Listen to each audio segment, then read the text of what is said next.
This week's parsha begins Rei Anochi Noseg Lifnechem Hayom Habracha V'Haklala. So at first glance, it's superfluous because Moshe described all of this already in previous parshas. Last week's parsha it says Vayoim Shemo Atishmiu.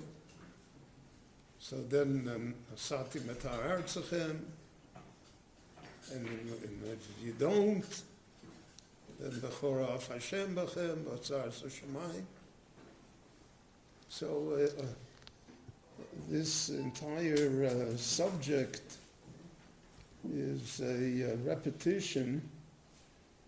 So what does he mean by it? And then he doesn't describe it. He says, "Es habrocha asher tishmeun, el mitzvahs Hashem alekechem v'asisem osom, v'es haklolo im lo tishmeun." So what is hidden here in Moshe's words about the bracha and the klola that was not explicit already and explained to the Jewish people in previous parshas? The Meforshim all deal with this, but there's an idea that I think is very relevant to us. The bracha is asher tishmu. That itself is the bracha. If you listen to God, if you obey the rules, if you have a moral life, then that's the bracha. Aside from the effects that they may have, aside from Nasati Matar Tzechem B'Ito, aside from any benefits you may wish to have, a famous statement from the Kotzker who always said things very sharply, and he said, if I knew that I would get Olam Haba for Averis, and I wouldn't get Gehenim for mitzvahs, I would still do mitzvahs. And by that he meant that the idea of doing mitzvahs themselves is sufficient. You don't have to do things amanas l'kabel schar to make it sure that you're going to be rewarded.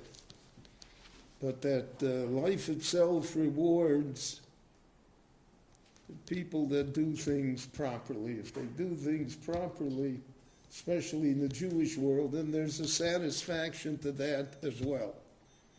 Even though in other areas a person may be dissatisfied. In other areas he may be lacking. But the Torah came to say that I give you here a chance for bracha and klola.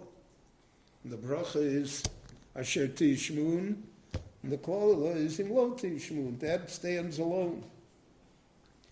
And that's, Moshe said, Anochi noseg lifnechem hayom es hachayim ves hamoves.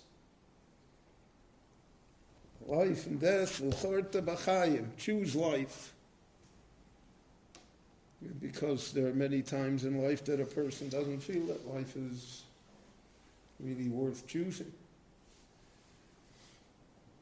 So the Torah wants to say to us that there is a value system in the bracha itself and in Chaim itself that's sufficient.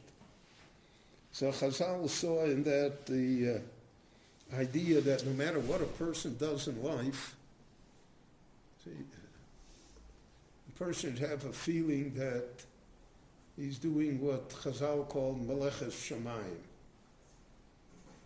He's doing eternal work in whatever he does in life.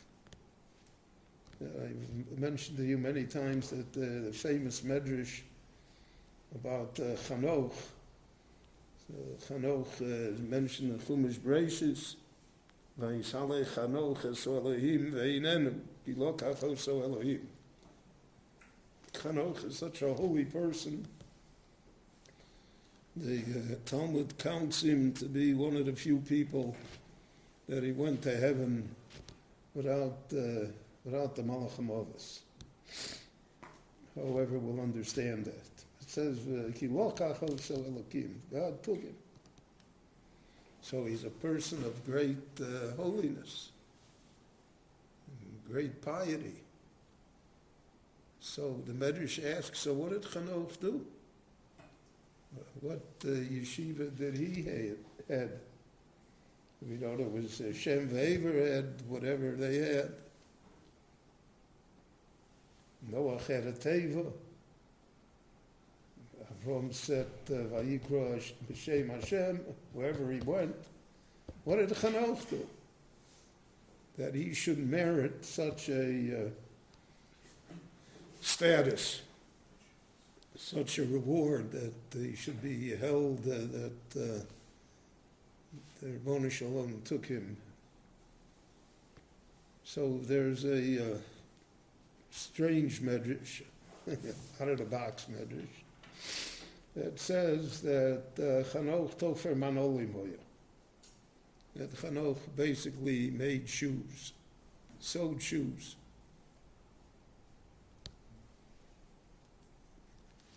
And the Medrash says, I'll call tfira, each and every stitch that he put into the shoe, he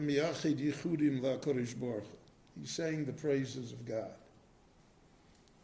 So on the surface, we would get the impression, there are Jews in Yerushalayim like that too. I've been, they have a store.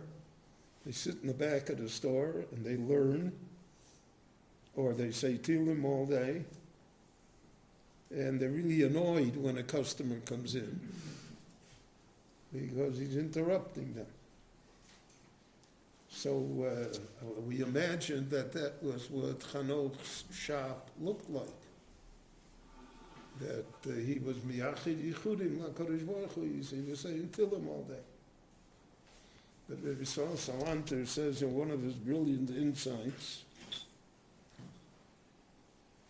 Mali Musar saw the world real. Olam Borer Raisa saw the world real. So he said that's not the idea of the Medrash.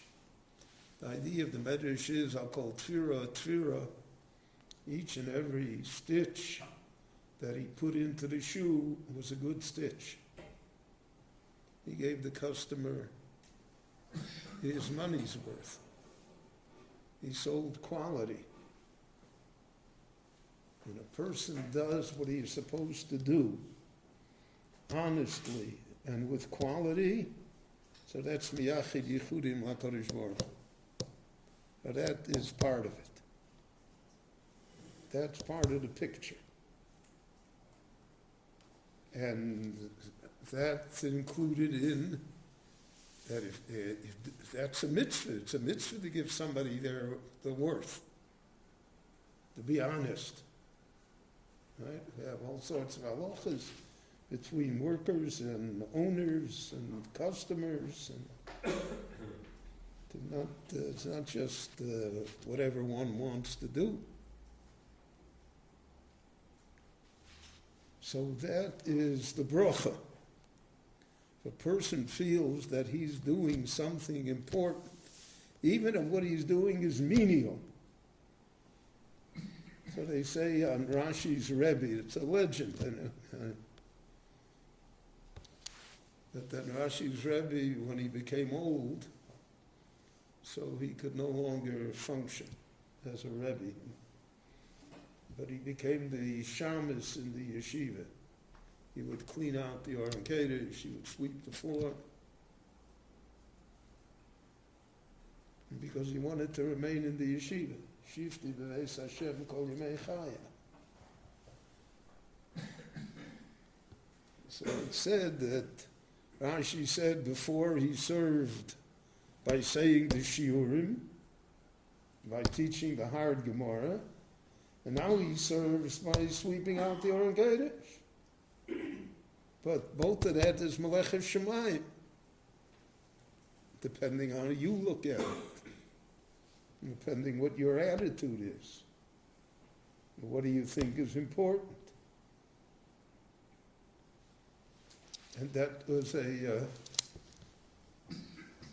great insight into a lot of things in life. In last week's parsha,